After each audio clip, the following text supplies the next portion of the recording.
How you doing? Here we are with a recap from what we saw here today at Springford. Here and joined, as always, I should say, as of late with Chuck Nesley.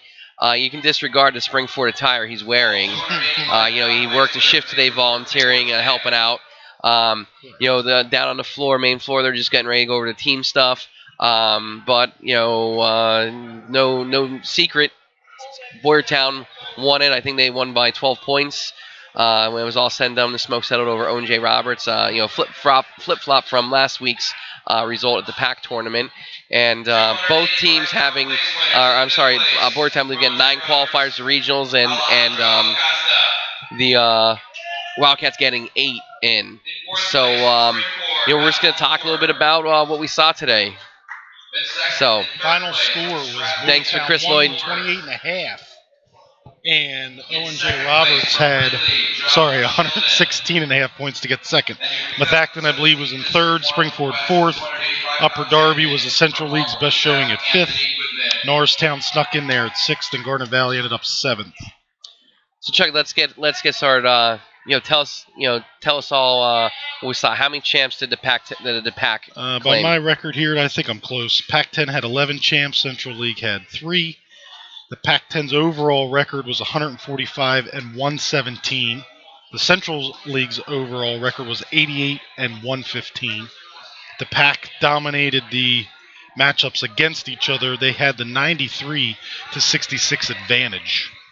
So, and this goes back and forth. It's never, it's not always this one-sided. We just want to illustrate this year that the PAC was like top to bottom, just a little bit stronger than the Central League, and but the Central League has a lot of individual star power. We're going to talk about some of those guys today. Before we get started, I want to talk about a few guys that maybe I'm going to mention 5 guys that really had a good tournament, and 3 of them didn't even get out of districts, didn't qualify for regionals. And no particular order, I want to recognize Brad Rozansky from Upper Perk. He was a possible controversial takedown on the edge of the mat away from beating Keyway McNair in the Constellation semifinal that would have qualified him for regionals. And he just really stepped his game up. He just won matches today. He did a really nice job. His opponent in the 5-6 match at that same weight class was Dirk Nugent, another guy I want to talk about. Again, a guy, I don't think I had him win in his first match. I think I had him out in the pigtail.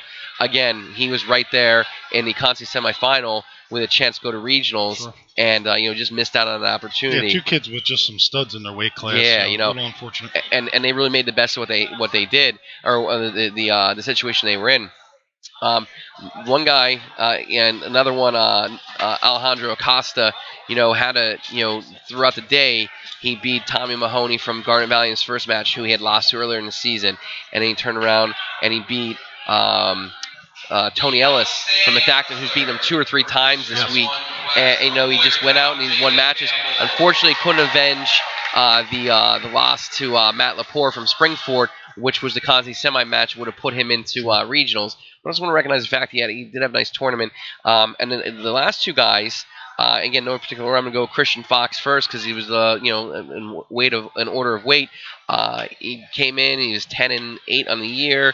A senior, a guy in that Boyertown program that paid his dues. You don't hear a lot of him. You don't hear much from him, and he comes out and they weren't expecting him to qualify for regionals. And he did, and that probably, those are points there that he scored, and that where it wasn't 12 points that he scored, but it went a long way to giving them as you just hear in the background, the Boyertown just announced them as champs. But those points that he scored were valuable because if it was a little bit closer, if some of the finals results went a little bit different with O&J wrestlers, and they could have closed the gap. Christian Fox points that they weren't counting on were vital to this team championship. And the last guy was Tyler the Rocket from the home team here.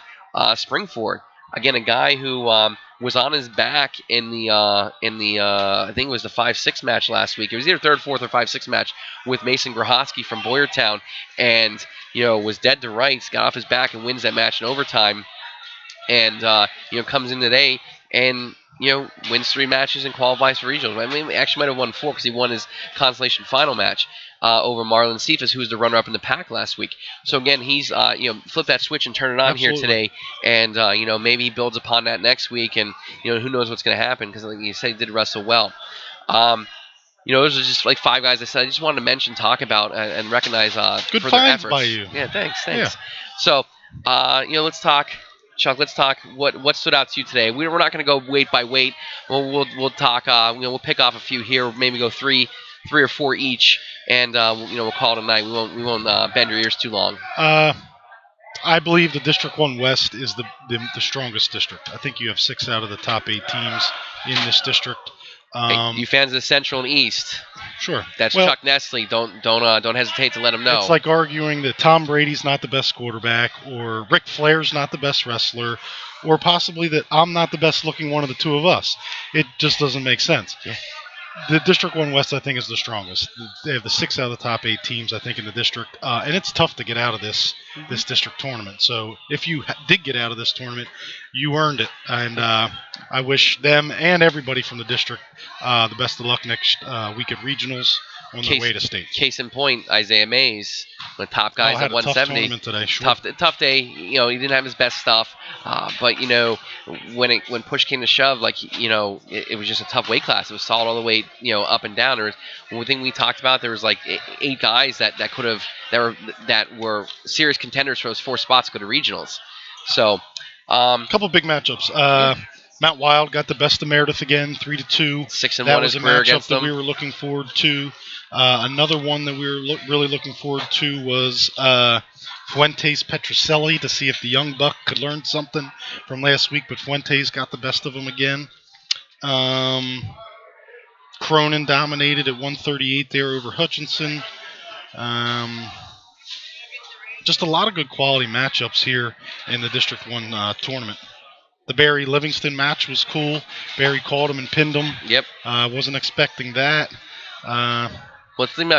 Speak of catching and pinning, let's talk about Altrog for a second. Justin Altrog, the senior 106-pounder from Norristown.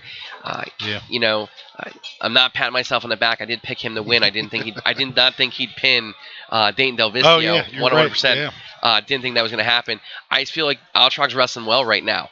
He beat Morbido last week in the final that no one really gave him a lot of, main chances, or he was more of an afterthought that Morbido was going to win the pack.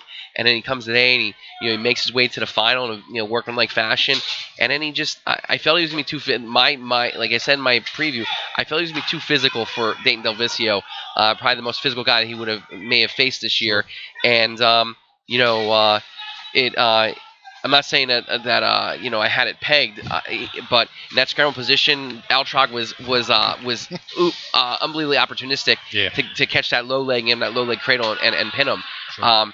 So by no means was it like it was a close matchup at that point. I think actually Del Vicio might have been winning at the time. I slipped my mind. It was a while ago, but it was just I was just impressed with that.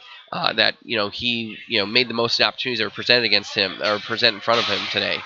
We were looking forward to Campbell Marino. Campbell controlled Marino, frustrated Marino a little bit, beat him 3-2. I felt I wasn't let down by that match, as both guys were going at it, but I thought we'd see a few more points, but a little more fireworks. Yeah, more fireworks, as I like to call it. But both Campbells are very good solid at dictating the match, and they dictated. Both of them did. Yes. David. Again, Same thing. It almost mirrored last week's match. Exception he got a takedown, and Jacob really put the handcuffs on Marino and kept him from being able to do that. And I said in my preview when I did pick Marino to win, that Marino would have to create chaos and he'd have to get moving and get Campbell out of position. And it's easy to say, but it's unbelievably difficult to do. And it wasn't for lack of effort. I mean, Marino he tried, and he came up the mat. And I saw him go like that. I assumed he was that close a few times. So. Yep. If I had to pick one guy that's I think wrestling far and above better than anybody else, I think I got to go with Ryan Resnick. Yeah. Just wrestling strong, wrestling tough. In my eyes today and in this tournament, has just stood out as being a dominating wrestler. I think he's got the best chance from here on out. Yeah, I'll piggyback that. I'm not going to say I agree with what you said about Resnick, and that's not being a homer. That's just reality. He was very impressive today. 11-4 last week over Jacob Folk, and he pinned him today. I'm going to go with Brian Kennerly. Another one, yep. We were real high on Mike Medugno after last week and how he wrestled, and he was in the match early, getting a takedown, and then Kennerly just flips a switch and goes to another level. And very impressive. it was night and day. I mean, he put on a takedown clinic, and he that hit that knee/ankle pick twice. The second time got it and cinched up the cradle, and packed him up. Didn't see that coming. Really didn't see that coming at all. I thought that Mendonca would hang around, and it was a 14-8 match last year. I figured maybe it'd be something in that realm again. It looked like it was going that way, and then he really started to play catch and release, and then the fall came. Yeah, a match with Kennerly is not going to be 3-2. Yeah, he's moving, he's scoring. Like, you got to hang with him, and the Kennerly just called him and put him away. Yep.